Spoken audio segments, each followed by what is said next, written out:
These are small rooms, often cluttered with people and equipment. Yet from this seemingly jumbled up workspace comes something iconic. What begins with a tiny piece of lead is transformed by something large and loud into thousands of pieces of paper. And ultimately into the treasured books that connect readers to their faith and the ancient language of Ge'ez. There are others who label us as the bridge to heaven, the bridge to God, so they can communicate with God with this prayer book. Endekachu Tesfa takes a more humble approach to his company's work. But he is well aware how significant his business is to the Ethiopian Orthodox community. He's part of the second generation in this family to run this printing press.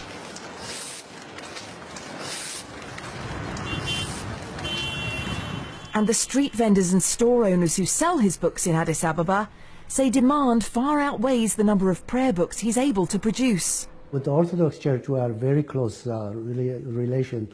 They have a great respect for my father, for what he contributed.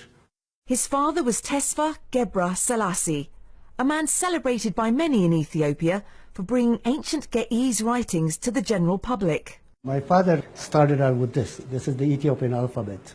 And what he did is he set it up in a way like the letters, and then the puzzle letters, and then how to read. This is the beginning of education. The posters were produced by hand in 1910 and contained both Amharic letters, the official Ethiopian language, as well as Ge'ez characters, a somewhat forgotten language.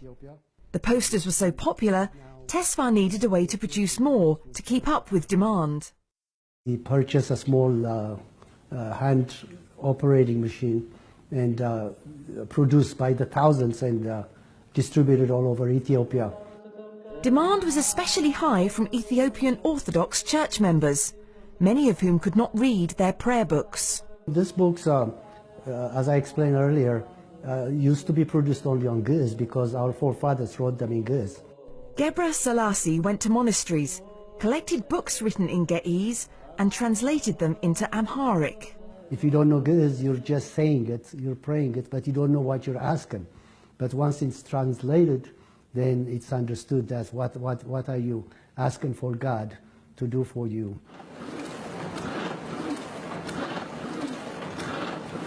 Tesfa Gebra Selassie built this press in 1922, and today workers use the same equipment to produce books that are still high in demand.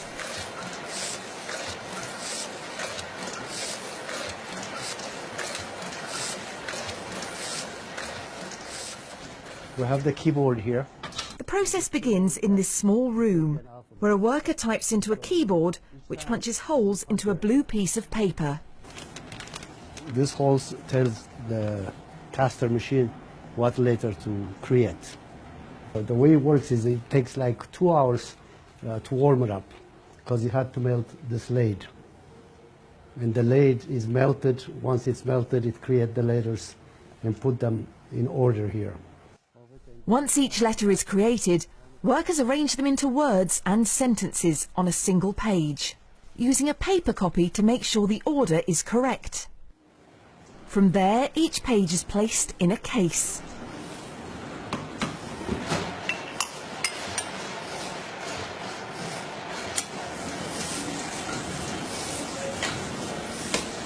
And then the case is put inside the press to make paper copies.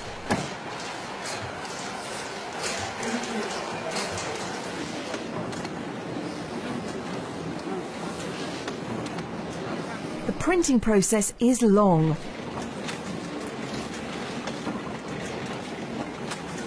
And pages with direct references to God, Mary or the saints have red ink, which means they have to go through a second time.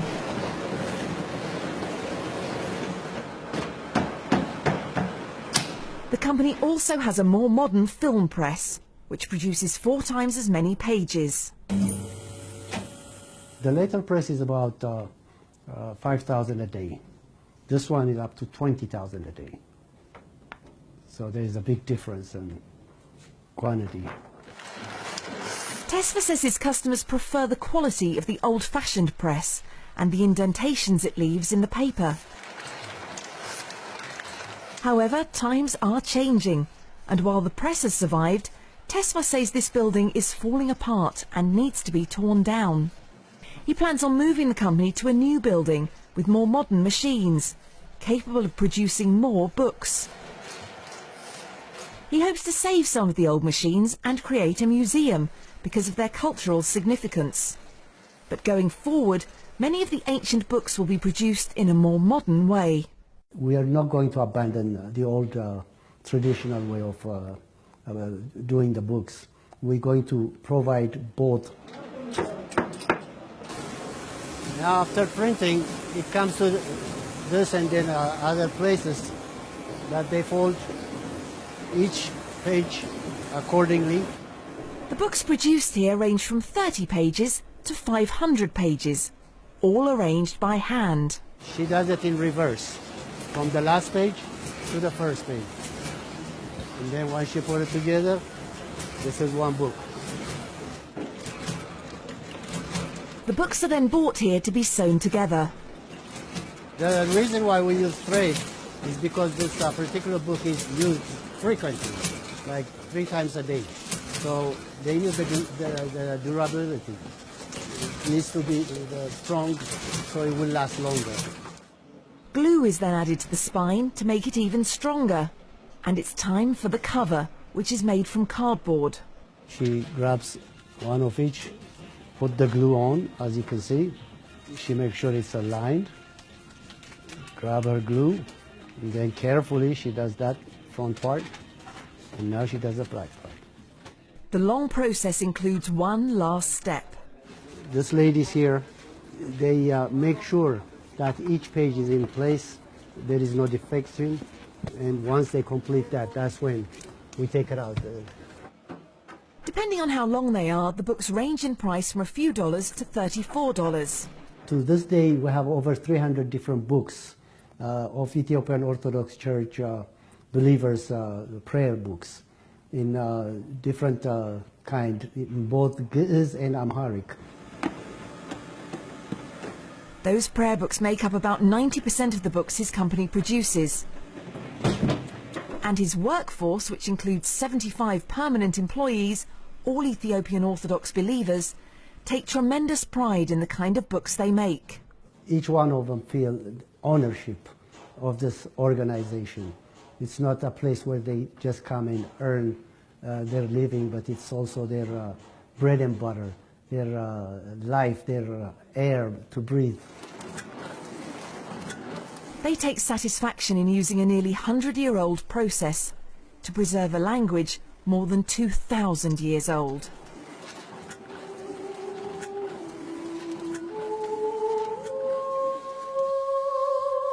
Coming up, what the church can tell us about the history and the future of the Ge'ez language.